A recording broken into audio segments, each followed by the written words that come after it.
Guys, I'm going to give you the end game to my James theory, and you can kind of see where I'm going with this. If you choose to stick around and see all of the evidence that I've kind of gathered and the receipts, etc., and where this is going, meet the third party, then you can.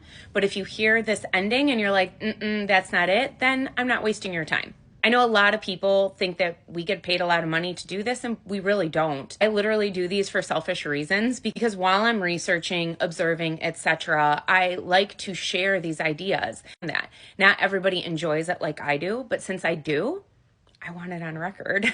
Well, I'm just going to talk for the next few posts, and it's going to be more lecture style. There won't be fancy visuals, but I think you'll get the gist. The reason that I have been giving so many examples of the 1975 and how they fit into this puzzle is because I do believe it's purposeful.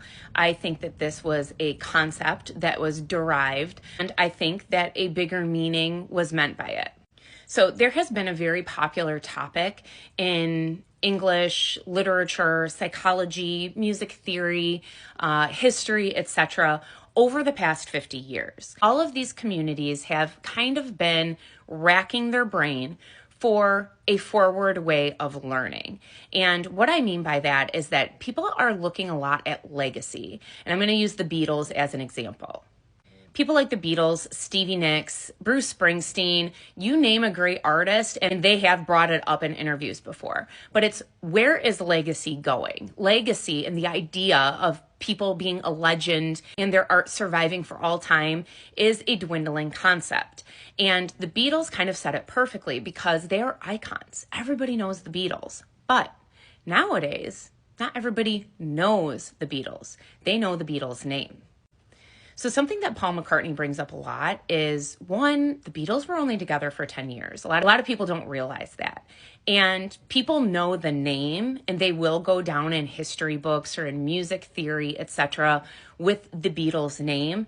But a lot of people, a lot of kids now, a lot of youth, a lot of them couldn't recognize a Beatles song if they heard it. On top of that, the Beatles have all of this lore surrounding them. They have the idea that they were involved in the dark arts, they substance abuse, who their muses were, what the bigger point of their stories were, the political aspects, etc. It goes on and on and on. But none of it is a proven storyline. And that's where I think Taylor Swift has defied the odds, and I think she's going to change history with the 1975. So what I mean by this is that there has to be a base story, an easy story that anybody can follow. And then off of that, you can build on all of these different theories. So if you have someone that thinks that the deeper meaning is political, they can go down those political aspects. If you have somebody that believes that they've secretly been in love for all of these years, they can look for those symbols, etc. But at the end of the day, there has to be a base. Without a base, it's not buildable and it's not teachable. And that's where I think this entire idea comes in. So scholars for years and years and years have been trying to figure out, how do we make modern things teachable? Because what's happening is classic literature is getting kicked out of classrooms. Teachers are asked to add more technology, add more media, add more visuals, and the written word is sort of dwindling. So since my mom was little, this has been talked about, how things are getting replaced, but they're not getting replaced with new classics. There isn't a set of modern day books that everybody teaches, that no matter what high school you go into, that's on the curriculum. It just doesn't exist. And this has been kind of a backdrop of conversation for decades. That's my dog.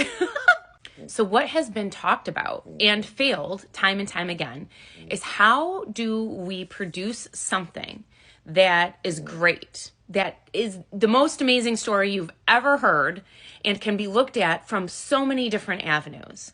And how do we make it relate to technology and media and visuals and symbols and history and literature?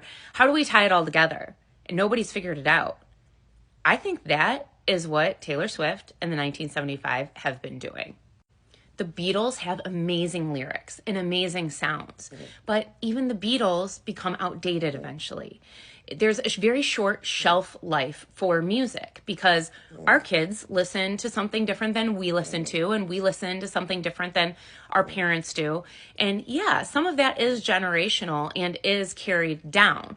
I love Tom Petty, I love Stevie Nicks. It's because my dad loved them. However, what I teach to my kids will dwindle, and what they teach to their kids will dwindle. What about all of the people that don't know Tom Petty, that don't know Stevie Nicks, that don't know that, or know the Beatles because of their name and because of their statistics, because of the impression that they left on the world, but not because of their actual words?